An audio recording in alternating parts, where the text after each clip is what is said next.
Thank you. Kindly sit down. Thank you for the courtesy. Excellencies of the Diplomatic Corps, Labor Secretary Silvestre Belio, and other members of the Cabinet, Ms. Marisa Del Mar, the founding chairwoman of the Anti-Trafficking OFW Movement and host, Buhay OFW TV, partner organizations of the Anti-Trafficking OFW Movement, mga kasama ko sa gobyerno, mga kababayan ko. Ay, 3 pages lang man to. So, I'd be through in about 2 minutes and say goodbye. Are you through with your dinner? Uwi na tayo pagkatapos nito.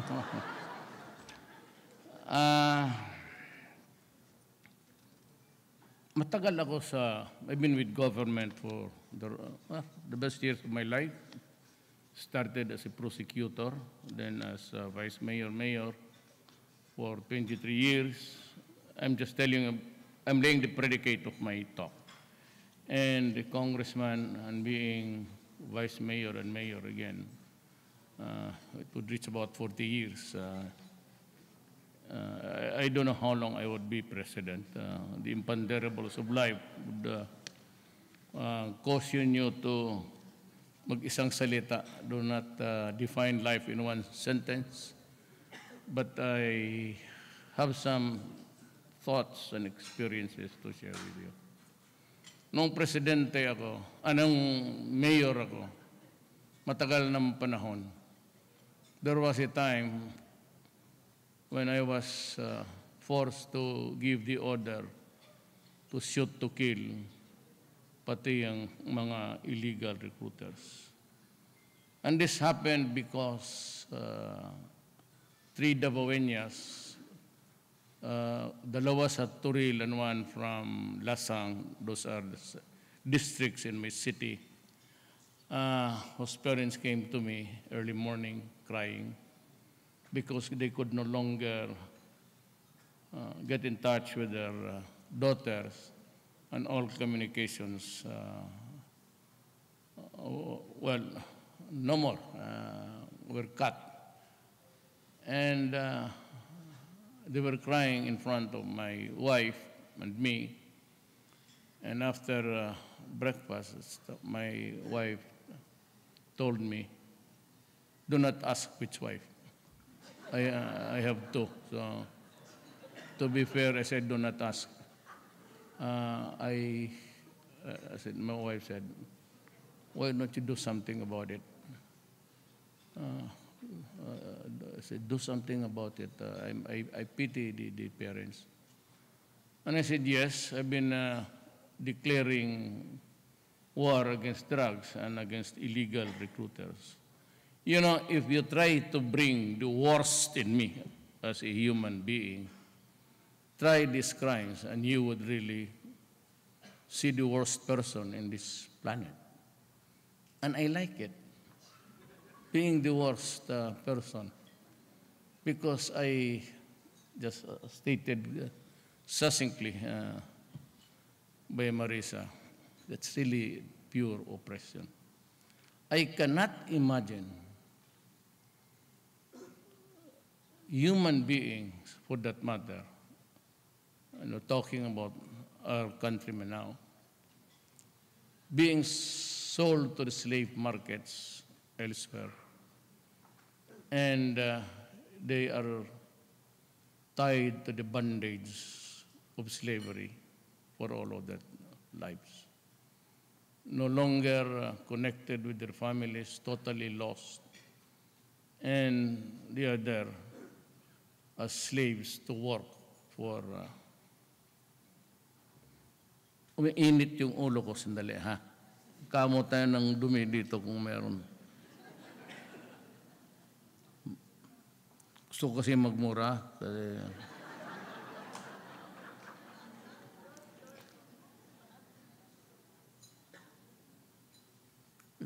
kababayan mo tapos isipin mo na hanggang kamatayan. at gagamitin pa. Not only are the slaves in the truest sense of the word, but also they are sexual slaves. And it bugs your mind just thinking about it. Really, there was a time, I was not joking. Sabi ko talaga, patayin mo yung mga. So I decided to go to Saudi Arabia. And fortunately, we were given time to have an audience with King Fahd. At that time, he was sick, but he was still able to communicate through his aides. And he said yes. Yung tatlo na nakulong doon, alam mo, there are laws to be followed. And I would also caution everybody, since everybody is listening, mukhang live ito all throughout the Philippines. Those things that are not really allowed in other countries, do not do it, because you have to follow the rules. For example, drugs. We are duty-bound to protect you. But I must tell you that every time somebody Filipino is caught abroad, I refuse to give the statement. I just say, we will help, and let Pebot Bello, the Secretary of Labor, sabi ko, you answer. Basta yung drugs, pati yung illegal recruitment. Kasi ipagbili mo yung tao, yung drugs naman sisirain mo yung tao. You know, your sacrifice in life, your work, is connected now also with the problem of drugs. If you'll just listen to me, I'm sure you'll understand. But anyway, balik muna tayo doon sa king. He said yes, but the guider, the minister who accompanied us, told me to see my counterpart. And I said, I am not in the executive department right now. I am with the legislative body. So I was talking to a member of their law and order assemblyman. And I said, you know, in this country sometimes there's not much difference, especially in the rural areas. Not in Riyadh, but in faraway places. Sometimes they lose the distinction between what is a regularly paid helper and a slave. And not all, but sometimes it can happen. Mabutit na lang ito, good that this is just a simple case of passing on some rosaries to other Filipinos. Ibawal yun. So ngayon sabihin ko sa mga kababayan natin, sumunod kayo. Because pag nasabit kayo ng mga ganon, hindi talaga ako makatulong. If at all, it would take time. Yung mga drug cases, even in Indonesia right now, you have not heard me talk about it. Because I hate drugs. True or not, I simply find it almost incongruous to me to be talking about these things, because I really do not. I am the unforgiving, especially against drugs and slavery. So I was able to bring them back home. And I announced the community that I was successful in negotiating. We have to, our gratitude to King Fahd at the time. Although he was sick, he gave us the time to be, to hear us out.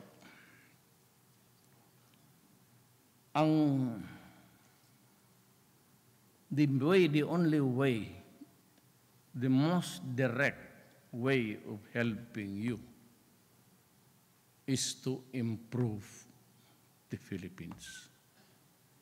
You are out of the country because you want a more gainful employment, not an excessive one, but mas mataas, a higher rate, and perhaps the quality of service. That is the reason why you go out, because there's not enough to earn here at this time when everything is going up. If you stay here, as example, I just came from the police, I just doubled the salary for next year, starting January 1. Kasi itong, you know, you have always been, almost critical about policemen into drugs. But at the rate their salaries that's been being paid now, and they retire at the age of 56. It's about the time that their children are in college. Hindi pa nakakatapos yung, some of them are in high school. But mandatory kasi, it's mandatory at the age of 56, all military men and policemen retire. And you know how things are. And some of them have to engage into different nefarious activities to augment sometimes.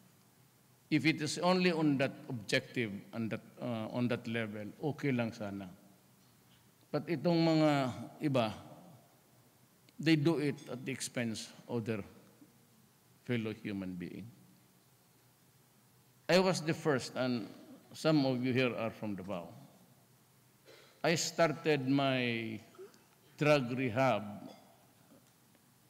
almost 25 years ago. And the slide rate is almost 2 to 8. Most of them really go back to addiction of shabu. Kaya nakita ko na at that early, and that is why I learned this thing that at that time some were very critical to me about extrajudicial killing. No, it's not that, but have you wondered why before I came into office that there was practically nil to nothing? And sometimes the shabu is displayed there by any component of the security forces. Ang karamihan kasi, most of them, if they catch about 10 kilos, they will just surrender about 2. The 8 is recycled. Or the mayors or the police are into it. I'd like to tell you that 40% of the total barangay units in this country are contaminated with drugs. And there are about 9,000 plus law enforcers, policemen, kasali dyan. That is why we suspended the elections.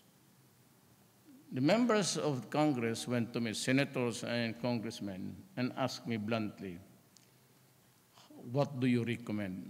No, I said, no, I will not. That's your decision. I do not have any power at all to call off the elections except you. I will just tell it all, bear all. The things that I know as president, as sinabi ko sa kanilang gano'n. So they decided, so the government decided to suspend the election. It's about 2 years to go, summer. But if you ask me, would there be enough time for that? Well, because of the criticism and even the homegrown, it's always been insisting that the police are into killings extrajudicially. And sabi ko, then let us give it to the Philippine Drug Enforcement Agency, which under the law would be the lead agency. And some are insisting that there is no drug problem. Fine, I agree with you. So the 2,000 members would be enough for the entire Philippines. You have been downgrading the drugs and problem. Oh, okay. I ordered the military and the police out of the picture. Lahat, only PDEA. Now, the question you will ask is, would this agency, a single one, sufficient to meet the challenges of the drug problem? Would there be enough resources of this agency to deal with the problem effectively? I don't know. I don't know because I myself has a distance. Now someday, if we go back to, now I'd like to remind you, when I became president, hundreds of thousands of Filipinos surrendered every day. At the end of the year, last year, it was about 1,000,003. 1,300,000 drug addicts. That was during my term. But during the term of President Arroyo and Aquino, General Santiago of the PDEA, who retired, but he is now the chairman of the board, the board of drugs. I reappointed him because of his experience. His count was already 3 million. Yung kay Bato, the PNP now, counted 1-3. So maybe former drug addicts were included in that list. You'd never know, I said. It's always the getting the correct and accurate figures. So on the average, let us just say that some of them already surrendered or well-known, others would add it. But I would say it's an incremental increase because of the abundance of the supply.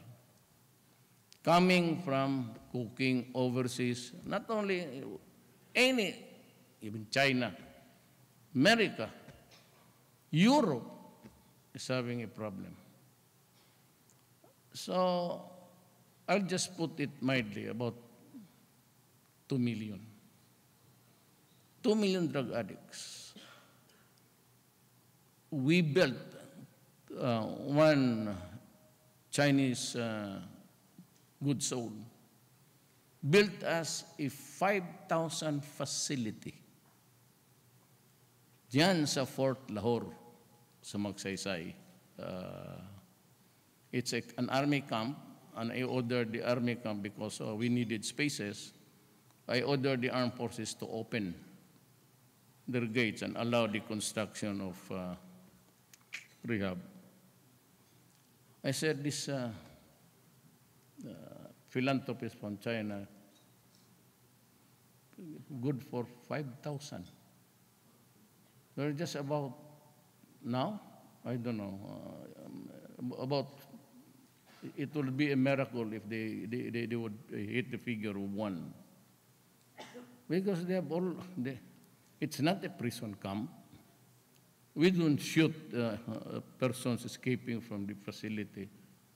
If they run, then run and find yourself a place under the sun. And so this is really the problem. It's a recurring and it's a very abominable thing, but it is happening in the reality. So would I be able to solve the problem because of my promise? Remember that I won the elections. I got the highest numbers from the OFW. Maraming salamat sa inyo. I won even in the United States were they were most critical about my record as mayor. But look at Davao now. I challenge you. Well, you must have had the chance to go there once upon a time. Go to Davao. It's my template. Yun sana ang gusto. That's what I would have wanted Davao to be, the country to be like Davao. But mahirapan ako kasi here comes the EU, members pretending to reflect the sentiments of the EU. America was the first one. But why they are not doing it now,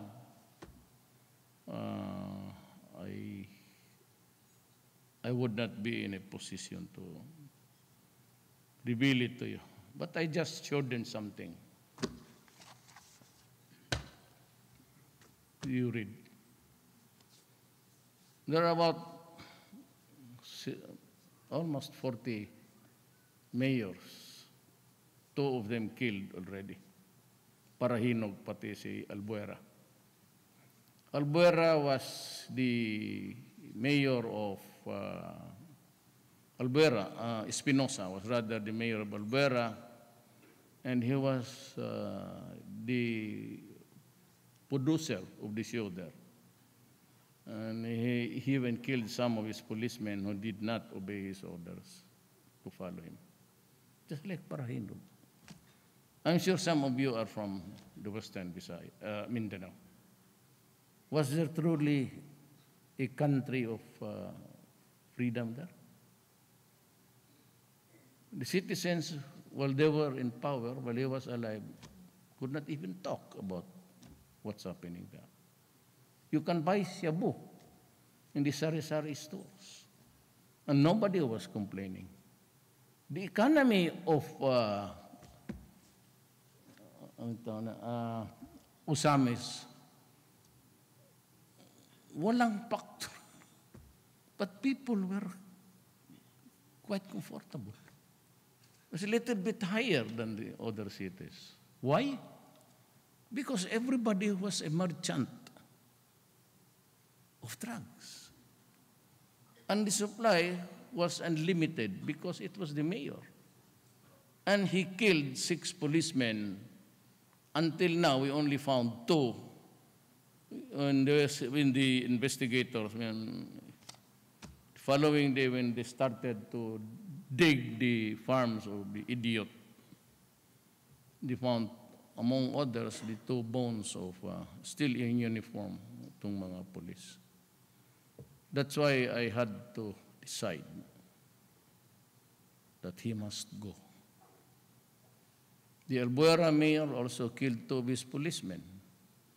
There was no decent election there. And as a matter of fact, a mayor of Albuera went to Davao City to another mayor just to ask for my protection because he could not get it from the police and from the other lead agencies. He did not trust the NBI, he did not trust the police.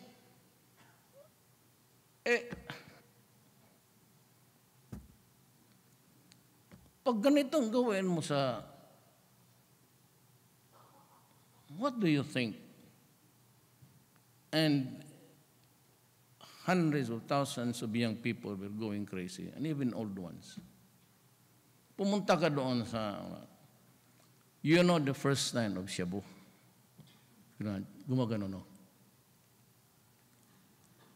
Parang yung dreaming din gumagano ng ngipin. That's why ang mga shabu, walang ngipin. Ubos na. Yung corroded. You see a guy like that. And one of the striking things that I have noticed recently was the father of one of the victims na sinabi na pinatay ng pulis. Pinatay talaga ng pulis. At he was killed by a policeman. Maybe he was really executed. I believe that's tough because there was no other evidence. meron akong nakita, well, of you don't so it. So I was talking to the father, ganun. So I know tama yung police. And this will go out during the trial. So because just keep quiet. Just, well, if you cannot, I said, the unlawful killing definitely was not right because it was an execution. But I do not stop policemen from killing criminals who pose a threat to their lives immediately. Go for the head. Why go for the stomach and can still shoot you? He is still capable of squeezing the trigger twice, and you'd end up dead just like him. You know, when I was mayor, and I was building the city from ruins, after the NPAs came the criminals. You know why? Because during martial law, everybody who identified himself as anti-communist was given a firearm by the government itself. When peacetime came, these unauthorized firearms in the hands went to the criminals, and everybody was a criminal because a gun changes the psychological setup of a person. Feels superior, and he thinks that he is already, and there was, I was mayor then, I said, I was not joking, and I was not, pulling my own chair. But at 3 months, talagang, dito, the chairman, and even General Galvante, he was there assigned as an RD, no? And we had a very serious crime, and I just made a simple, General Galvante was the regional commander of the police at one time. I'm sure he was there. I just announced, I said, look, I am not a policeman. I am not an NBI agent. I'm a mayor. I'm trying to build a city. Do not destroy the city because I will kill you.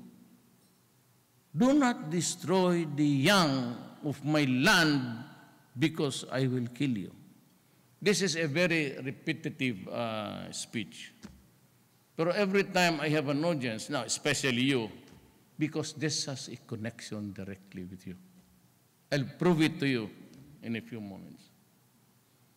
And so I said, if you are there to destroy my city, I will order the police to arrest you, to place you under the custody of the law, and if there is a violent resistance, kill him. But that is the law. That is what is provided for in the revised penal code. When you are confronted with a criminal, and that is why maraming kaso. Kaya maraming, there were plenty of cases, and policemen were shying away from enforcing the law because of the cases. It has been the practice in the Philippines, and you can ask any lawyer for that matter, that the best way of defense is also to file a case against the police.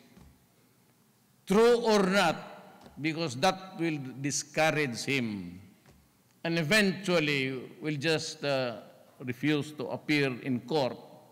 So the case, my case would, Your Honor, I am not ready because I have no witness.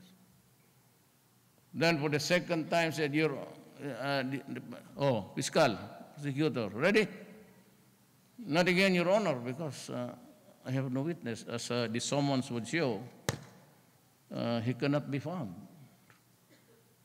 Eh, paano yan? And during martial law days, everybody was assigned somewhere in Mindanao. And they had to wait for a convoy that would be going towards the eastern front of Mindanao, hitch a ride to arrive there safely. Ganun yun. So nagbagkasan yung kaso ko. Because I said, wala kaming we cannot find a ride, and we cannot travel in buses because if the NPAs will stop it and start searching people and asking questions, we're dead ducks. And I can understand if say that he was not there because he was still assigned in Surigao. That's the problem. The forensics, there were just two of them for the entire Eastern Mindanao. So how can I do my work? Ganon ang nangyari. And so when I became president, I said, if you destroy my country, I'll kill you. And if you pakain mo yung mga anak namin, talagang papatayin kita. There's no secret about it. Find me even a order that is contrary to law. Okay?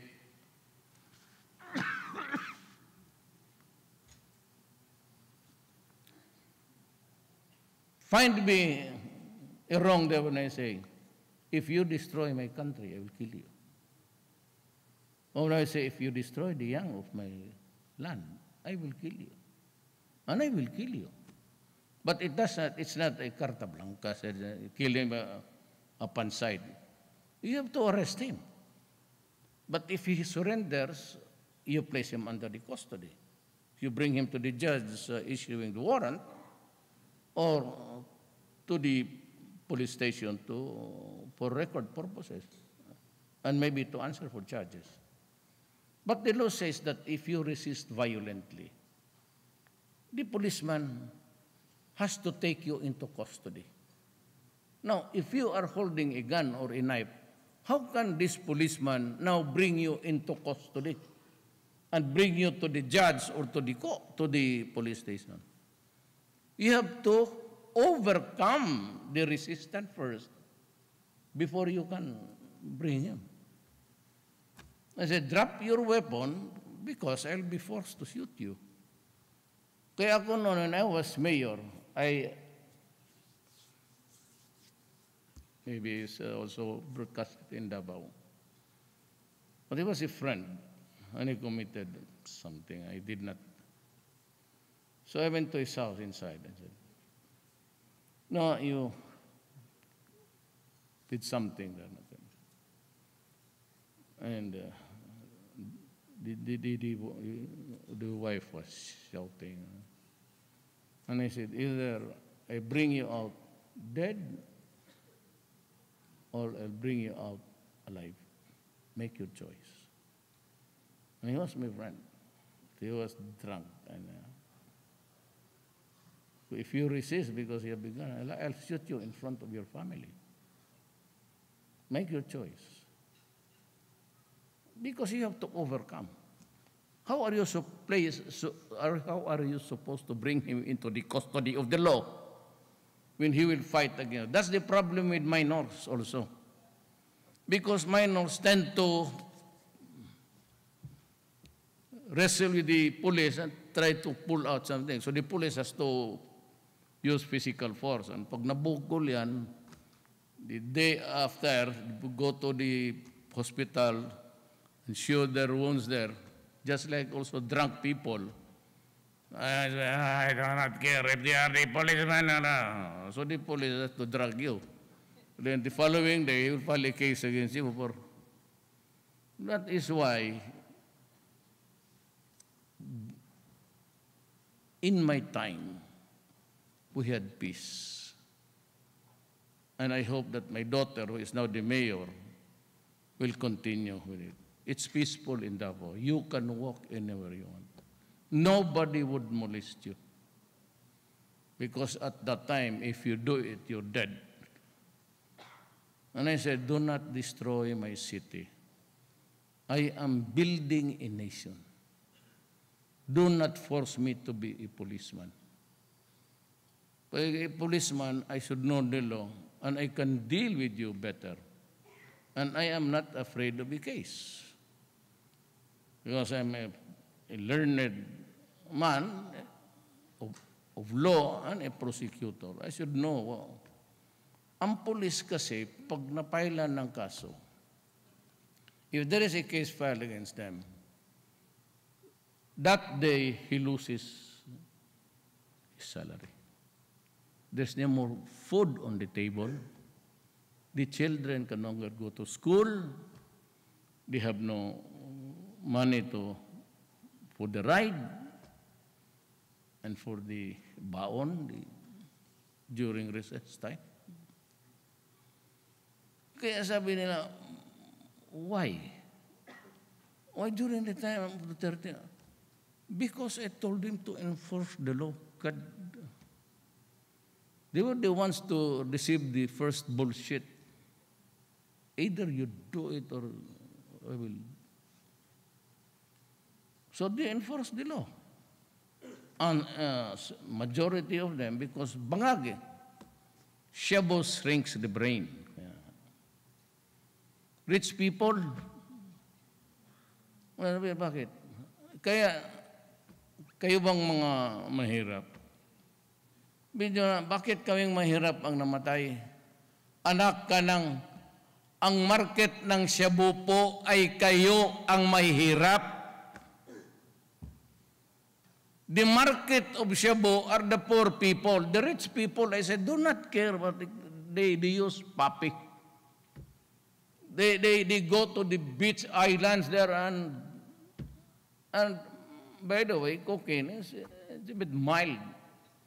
Shabu is a mixture of chemicals that shrinks the brain of the person over time. That is why rehabilitation is useless. When the brain has shrunk, it stays shrunk. You cannot go to the gasoline station and pump air through the air so that it will. That's the problem. I said, why are only, I said this,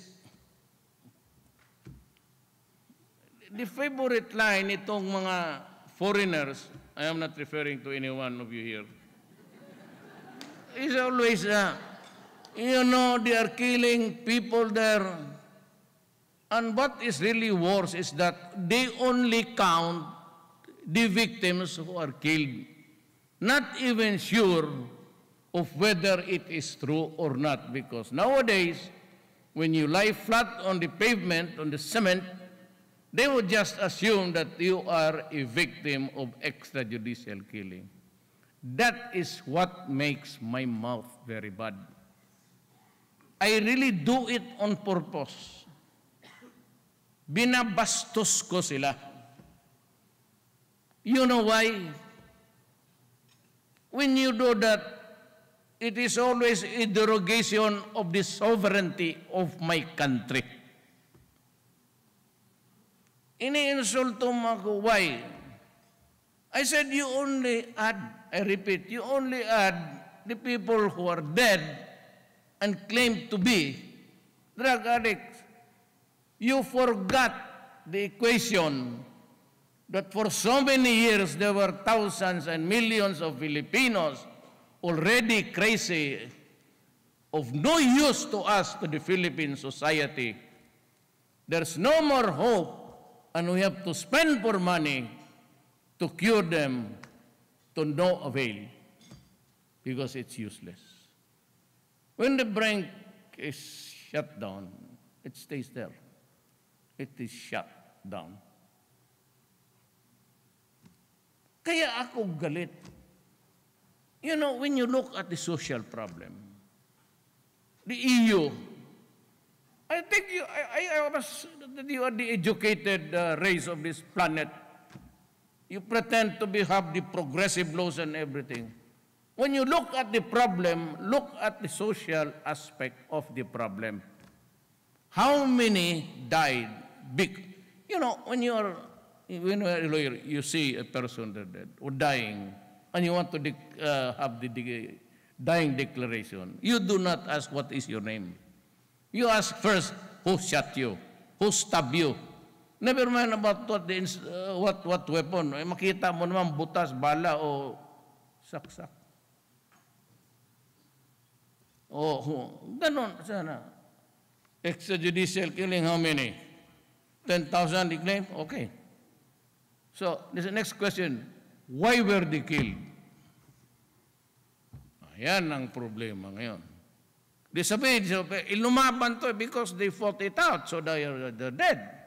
You just do not say a reporter to pretend to represent the EU and say, oh, these are the victims, even if they're really criminals. Like, for example, Parahinog. He died during the police raid. Oh, you went to his rest house. You saw on TV. His house was, he used the money of the Republic of the Philippines as a wallpaper, 500, just like that. You saw it on TV, it was shown on TV. Claims to be poor, but he has a palace. Me? I said, well, they're asking me because I have a hidden wealth. I said, I hide my wealth. God, if I have the wealth, I have the wealth. So, they use it as a paper wall for their house.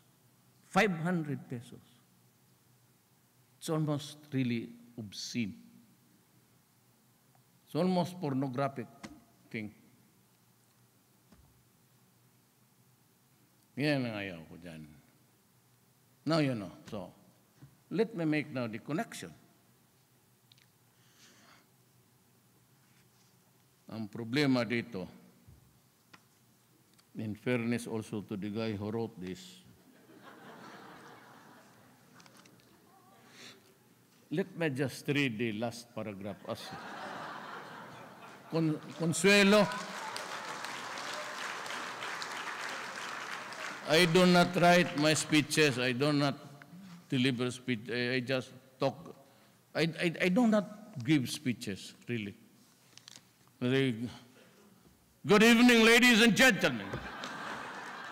I am Rodrigo Duterte, and by the way, I'm the President of the Republic of the Philippines, and this is what we have in store for you in the coming days.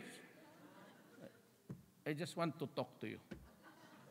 I just want to make a report, or if you may, let's just discuss it. And they'll go, so, but you know, maybe it's the, not here, so, I'll just read the last paragraph. Again, I thank the private sector, especially the Buhay OFW, for working closely with the government in this endeavor. Human trafficking is a serious problem that transcends borders. Therefore, we all have a responsibility in making sure that this battle is won.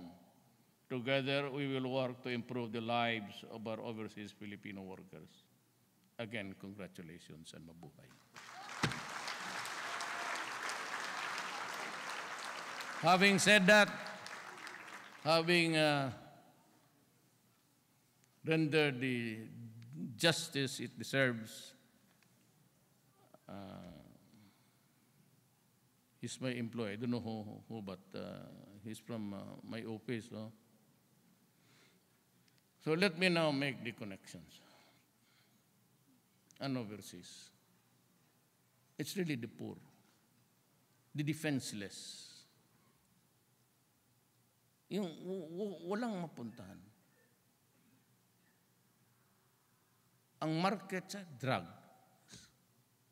Unahin natin. Then we go to slavery. Drugs. I said the market is the poor community. It only sells 200 per sachet. So, we got 3 million at 200. That will be 6 million in 1 month. Times 3 million na lang. Huwag na yung akin na 1/3. So, tried something in 1 year, times 12, 365. That's most. I'm not good at math. About 216 billion industry a year. And it's the poor people who's subsidizing it. And the other one, sabi, hindi naman lahat, I mean, not all, but I just would like to inform you. Kayo yun. Kayo yung nagbubuhay ng shabu.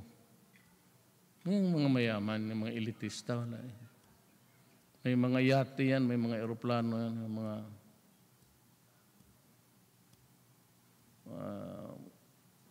hardly, if we can. But I would be honored to do it to them. And these are said that, well, anyway, and the poor people. You know, when a family, when one member of the family is into drugs, this family becomes dysfunctional, right? This is a serious problem in the family. When the father goes out to work abroad, a family without a father is dysfunctional. A family without a mother is dysfunctional. When both father and mother go out to work, the family is left to the care of the sister or brother or to the aunts, then my God, remember the Filipino. We have a large number of dysfunctional families. And who are these people who would have the money to pay for the 200 and would have the money always? It's not a big sum. Who are the targets? The sons and daughters of the poor family. Lalo na yung alam nila na may nagtatrabaho sa labas and there is a sure income and every month money is sent from the whatever country by the father or mother to support his schooling and his baon and everything. And that is why they are working to death there, breaking their backs to earn money so that the families here can live and be educated. And you drug people coming into the picture and destroying the family, my God, I will kill you.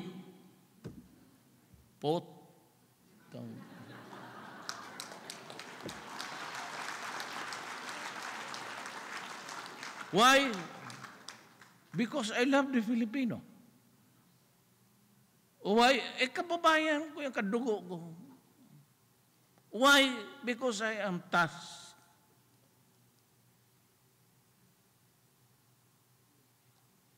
And so that the foreigners can, I said, come and observe. So you'll get a feeling of the misery and agony of the people of the Republic of the Philippines. 97% are really poor. It's just about 3% who are holding really the money. Now, we're just receiving salaries. Most of us, we're not really millionaires. Members of the SSSGIS, kaming mga empleyado. We earn so much. We earn this little. We set aside a certain amount of our salary, which is at source taken already, GSIS, SSS contribution. How much is the retirement pay? In government, maybe a little less, but all in all, when I retire, 40,000. Judges, much higher, almost 70.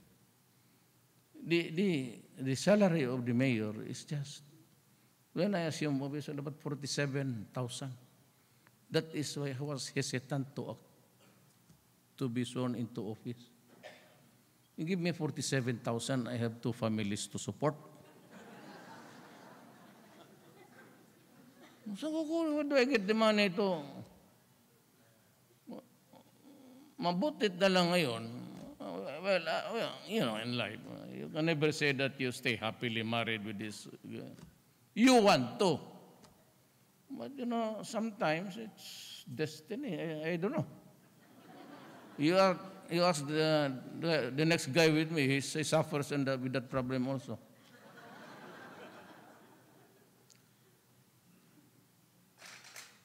So ngayon, ilan lang ating sildo?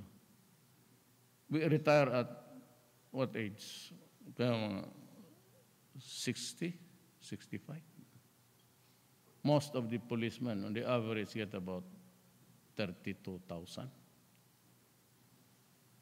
And if you get to live for another 15 years, you think that 42,000 lump sum yan can support your problems of subsistence, health. At 50, Filipinos get diabetes. Sabi ko mo, rice eaters. It's the highest Asia because of the rice. It's carbo. Hypertension. Kidney problems. At 60, it gets to be worse. The bills of the medications keep piling up. So when it is already exhausted, to whom do I call for help? My children. But because you have destroyed them, even if it's only one family in the world, because if you have already castrated the family, maybe if you live for another 20 years, you won't even be able to pay your coffin or your burial. That is why I am angry. Kaya ako galit.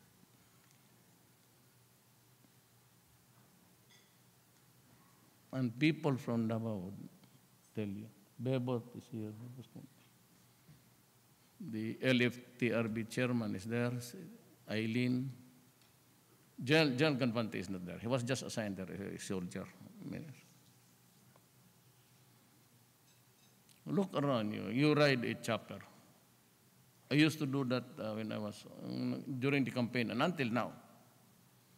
You see these subdivisions, magaganda, meters apart. Then the fence there is there. See, going up north, see the humanity. Kita mo yung mga bahay na all squatters, all poor, all susceptible or really easy target for drug. And the drug people, they have this children's schooling in Australia and the United States. You have houses there, big mansions. They enjoy life. And we suffer. So what do I do with you? You're a mayor. You let me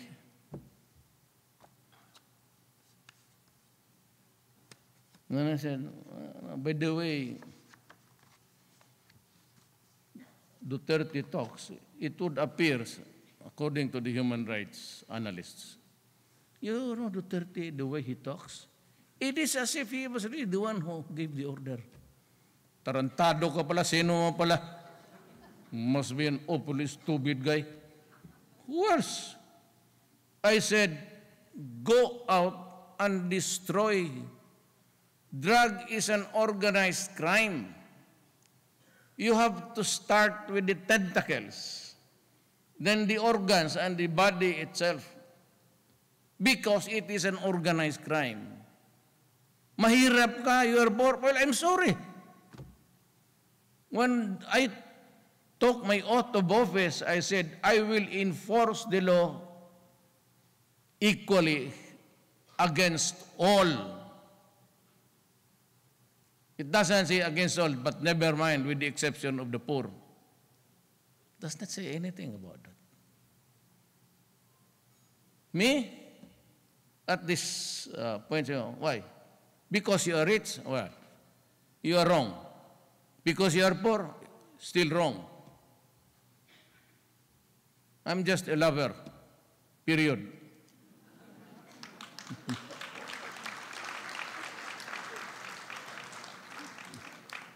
Itong slaves ngayon, ang problema. That is why we have to be vigilant. Not only sa airports, but we're quite successful sa Davao. I don't know how can we can improve the mechanisms. But, this is a democracy. The right to travel is a constitutional right. Hindi mo mapigil yan. You can get sued for that. But again, dito, in my time, ito sa immigration, at least yung mga OFW, wala ng kuskus ngayon. And I'm sure that when you came in, no more inspection of the bags and, getting things there that I've disallowed that already. I mean, you're comfortable. Noon sa immigration, matagal ang proseso kaya marami pang kinukutso-kutso ka just to left and right. I think in my time, there is none. Kasi pag may mag-report po tayo, nasisipain talaga kita. That's why I fired a high government official today. I will not mention his name because I do not want to shame the family. Kasi mga anak niyan, baka doktor na, kaya ng iba. But guna na talaga ang paa ko. So sabi ko, maganda yung sapatos mo. Mine, you can take a look at it. Really, I'm going to Marikina. Totoo. Wala, hindi ko na nga. Humarin ko yan ngayon. Yung kay... Ba't mo tinatago?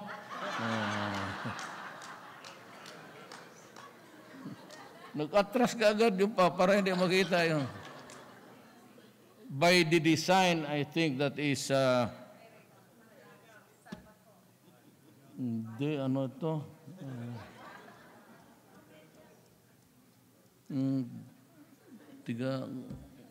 Pagawa ng pabango. Hindi, mahina yan.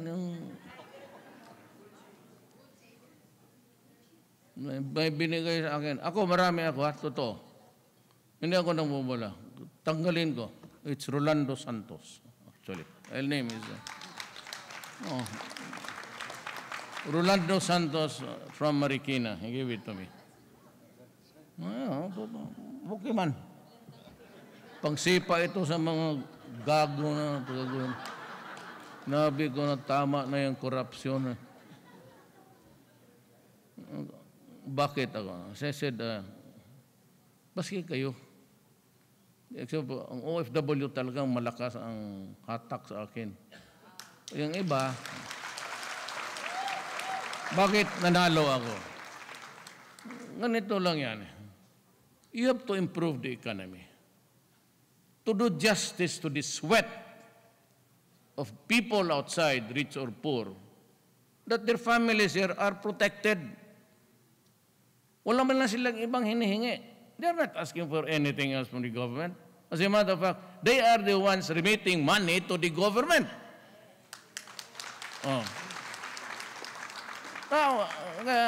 GDP natin, a good part of it is really the earnings outside. Wala nilang hiningi. Yan lang.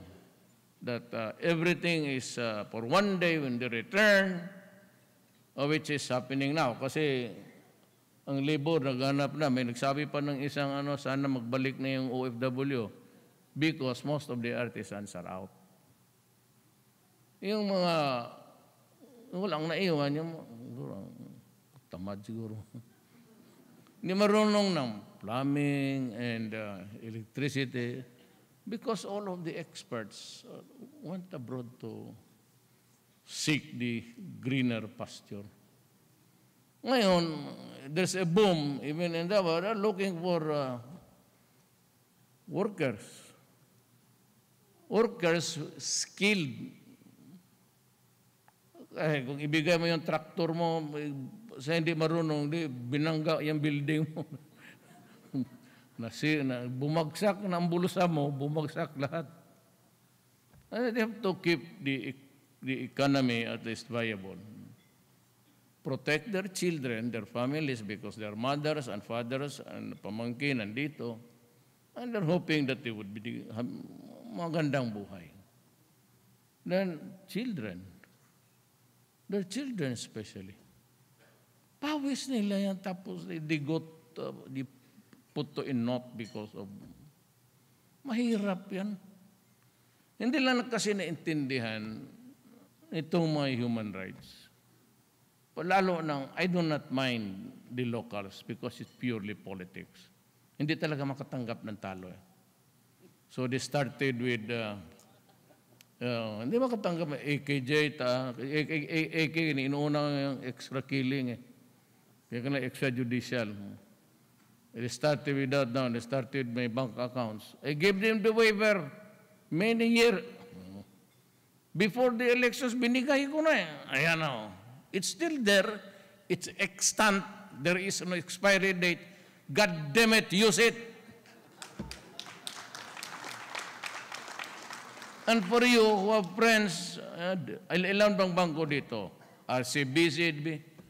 Then ask them, it's a computer thing, so tingnan mo daw kung magkano ang pera ni Duterte. And I told the military, although it was not really a challenge, but there's more of asking support, no.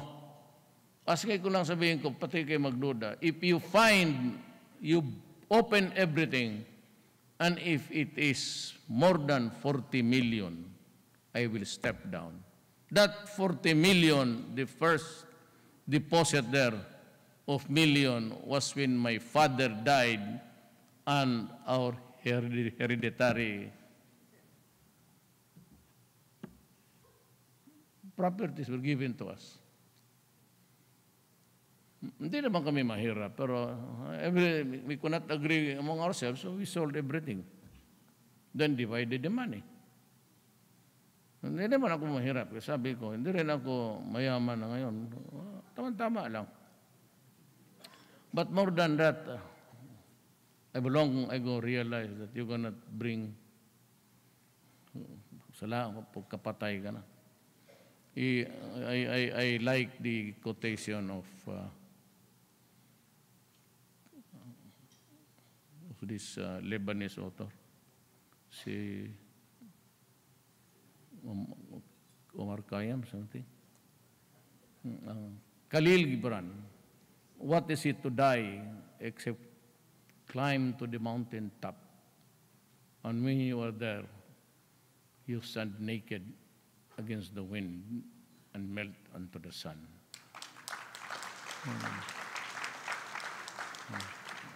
High school pa yan, kaya ang author nakalimutan ko.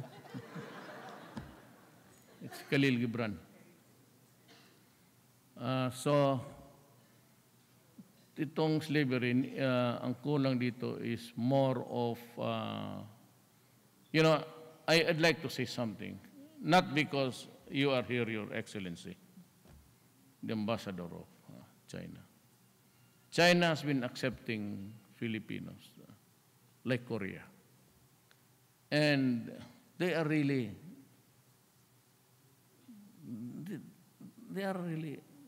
Asians. They treat us kindly, and they are so exceedingly forgiving sa mga walang and they make it. If you want to extend, do not wait for the expiry. Go to us, and we will give you.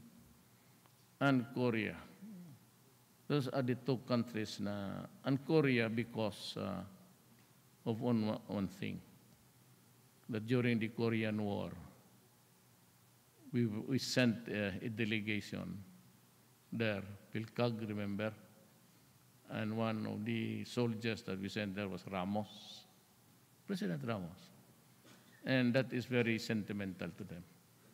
So yung Filipinos there are not really, nobody's asking a Filipino there if you have a visa. Well, I suppose you cannot enter the country without visa, but what I mean is that they are not really that strict and that hindi masyado stressful.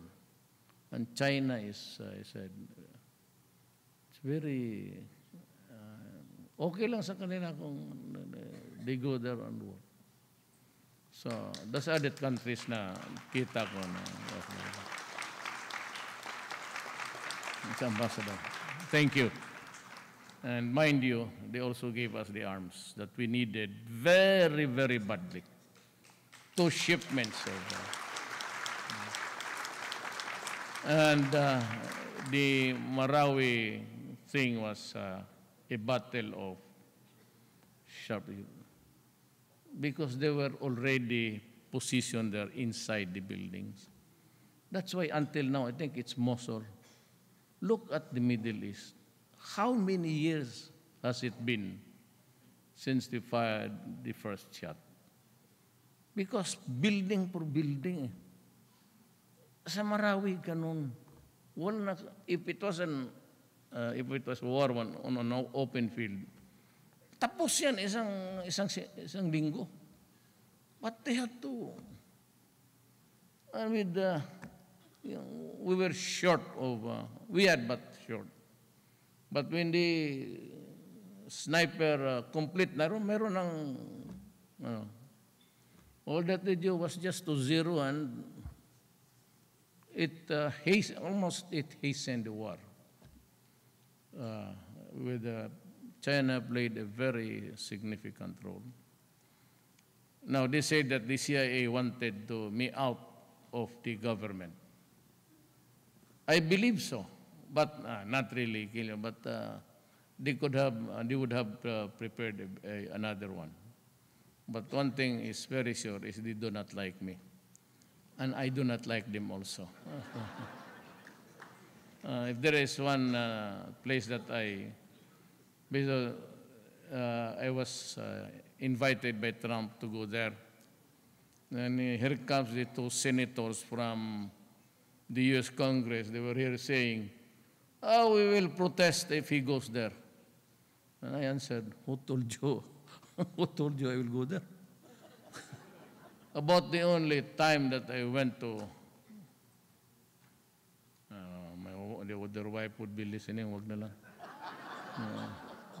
My daughter is, second wife is an American citizen. I don't know what happened, but I visited her. That was it. I do not, many times I've been asked as mayor to go to China, almost every week, just to eat. Go into an eating spree, then come home. Not that for anything, but because of I'd like to address myself to the United States. It's the ugali. It's the way how they handle personal relationships. They're very courteous, almost to the point of magbabaw pa. And mind you, the Arabs. Okay, I've been visiting the places there. Okay sila. I think the only evil thing there is still bombing the whole, but mind you, bombing Mogadishu and killing so many people. This is not something which we should rejoice, the Marawi thing. I'm not happy with it really, because for all Filipinos, Pero yung mga, the foreigners who went there to die, I don't give a itong ano lang, sabi ko, maybe they joined ISIS because ISIS talaga. And bakit ka naman sabi ko, my mother is in Maranao. I'll tell you, how can it be a work of a religion when you kill children, rape the women, the hostages, rape a 15-year-old just beside their mother every night? Is this the work of a man who believes in Islam? Sabi mo na ngayon sa akin. This is the work of how can you figure it out to cut a... Why don't you just bring him somewhere in the dark and shoot him in the head? Why do you have to? That is why our army, their primary weapons is the rifle. They do not have like the policeman. The primary weapon of a policeman is his sidearm. He does not usually go around with an M16. Ang army naman, they go out. But because of the so many incidents, I said, I'll buy you all a sidearm. I'm not trying to be funny. With 3 magazines, one on deck, the other 2 reserve. And I said, the last magazine on the far end, going at the back, is for you. The other 2 is for the enemy. I'll buy you a good weapon. Do not give it to the enemy alive, but reserve the gun for the last magazine and do not allow yourself to be captured. The last magazine is really for your head. Or if you want, because with nothing there, you are practically dead. Barlin mo na lang yung bayag mo dyan para with such a useless thing, then you are almost dead. But I said, ganon ka magsalita sa sundalo eh. Tangina ninyo, ito ha, huwag kayong mag-surrender.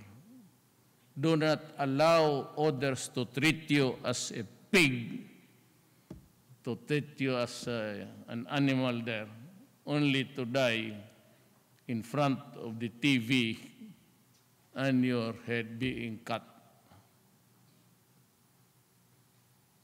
Select your head or your balls. You lose your balls, you are dead also. Like practically almost dead. Because no longer happiness. No more. Well, that's how I would end it, talking about, But itong again, itong slavery, it needs a little bit of a closer cooperation, a stricter, I said, subject to the rights of the Constitution to travel, which you cannot. I hate to say this, but you would know by just profiling. I hate profiling. That's why I did not allow yung nguna sa Marina, sila. I do not want that. But dito for your own protection, sabi mo na, we have to do this. Lalo na yung mga bata, teenager. You would know. Ang importante dyan is for the, total wala naman masyadong ngayon, you can go for the riding in tandem murderers, carnappers, kidnappers. Isali na lang sa priority ang recruitment. Doon sa Davao, talagang pag may recruitment, you go to the NBI. I always tell the NBI, and I would like to order now, nandito na lang rin tayo, this would be as good as any other time to task the CIS, that's the criminal CIDG, criminal investigation of the police and the NBI to make the rounds to make sure that they are not illegally operated. That's an order. I'm sure that listening. And if you want help, go direct to the NBI or the CIDG of the police. And they are the investigative, this is the investigative body of the police force. You can call them. I will ask, who's the policeman here? They're all military men, they're not police. Anong number ng, ito si Minang? Anong number ng CIDJ meron ka? Minang is from Siasi. She's a Moro. She's a daughter of, she's a princess sa lugar nila. She's my aide sa police. Ano na lang, you just call the CIDG to, pati yung NBI to post there sa TV. Sa government, huwag yung madali lang kasi hindi makukuha. Ako hindi ko nakukuha, hindi ko mahabol. Noon, isang tingin ko lang, gano'n lang. Hindi ko yung 1 to 297, hindi. Ako noon, gano'n, ang tingnan ko. Tapos basahin ko na, ito ko. Ngayon, sa katingin ng maraming maganda, wala na yung arithmetic. Sabi mo, i-post na lang nila doon sa PTV4, permanent yung doon. NBI, CIDG. So, para makita ng lahat. Lagyan mo na. Ha? Thank you.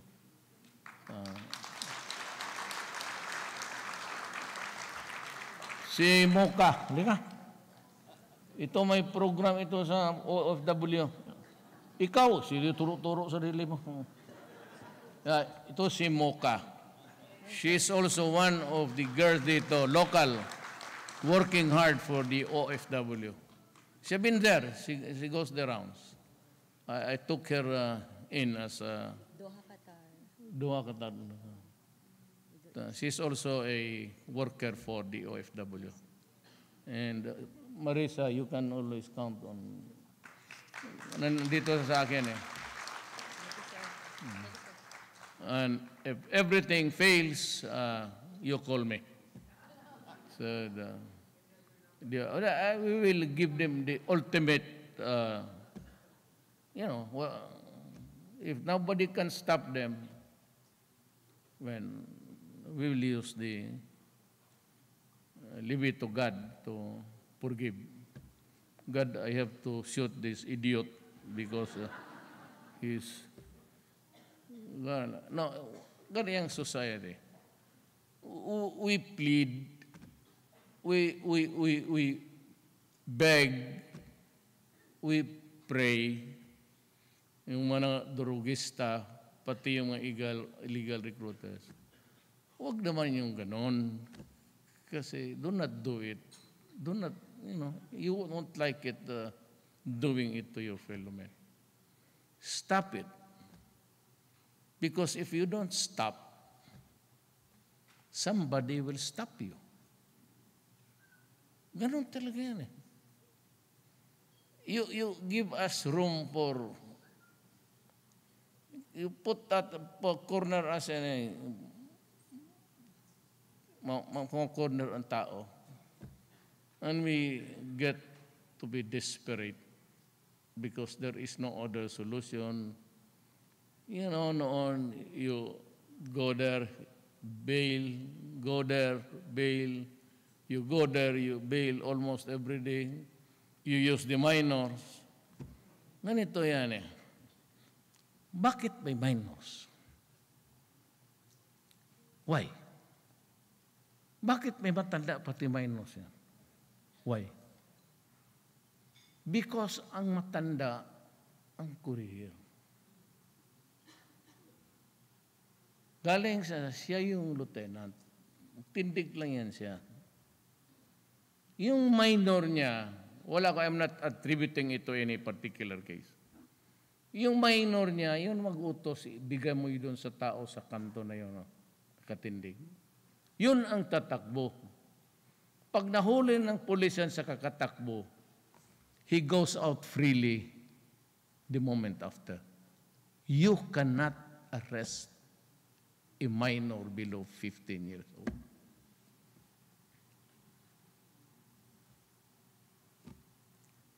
Pag sinabi niya minor, that moment, that instant, release the minor, or else the police will go to jail. See? Yan ang sinabi ko, do not put us in a desperate situation because the law has allowed itself to be broken. Drugs is a deadly menace. Then you start without thinking, alam mo, kaibigan ko yan, he is honest, siguro everything. But if there is one in the Republic of the Philippine citizens, an official, who did us wrong, terribly wrong, Senator Pangilinan. Because he was the one who crafted the law, copied the Juvenile Offenders Act of New York and the state of Washington. Yan nga ang problema dyan eh. Kaya nagtaka ako kung bakit nanalo pa yan, paek-ek. Galit na ako sa kanya because of the situation. Because he created a generation of criminals. Why? Because when that law took effect, kung yung sa EDSA, kita mo mag-snatch, they snatch and they run, caught on camera. That's only for show. They are arrested. They are not arrested by the barangay captain. They are taken into custody because he's a minor. 15 years old, pag sinabi niya I'm 15, labas yan.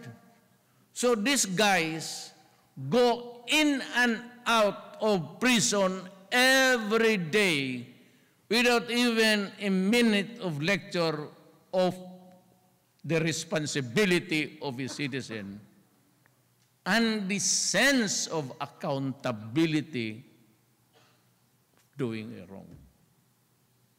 Yan ang nangyayari. Kaya marami ang kriminal ngayon. Noon mag-ganon pa. The criminals na wala na yan. Just puligan, diretso. Bakit yan? Nasa na eh. In America, true. They're even 17 years old, mataas ang ibang state. But there is a mechanism there. Ang ang dapat ginawa ni Kiko Pangilinan was a law, a colatilia, or a condition, provided that in every town or city, there should be a correctional institution. Not to put them in prison, but to detain them and be lectured on what is right and what is wrong, and what are the responsibilities of a citizen, and what is prohibited. Wala eh. Yan ang sinabi ko. Mag-aral ka na mga Harvard ng 6 weeks dyan, mga seminar. Bumalik ka dito, gumawa ka ng batas. Yan ang totoo. Si Pangilinan yan. Ngayon, bakit hindi nila i-amend? Ibang senator ayaw. Bakit? Itong gagong to, ginawa niya yan. Hindi, lumubog siya dyan. Kasi pag hindi, pakalaban pa natin niya sa eleksyon, tatakbo rin dyan ng... Baka takbo yun ng presidente, talo pa tayo. Ngayon pa lang, hayaan mo yan, let it float, let the law remains there. Ganon yan. Sa Pangilinan. Dapat yun noon, pag meron yan, 15 years old, good. But there has to be a correctional facility or a halfway house to do it. But he did not. It's a display of, how would I term it?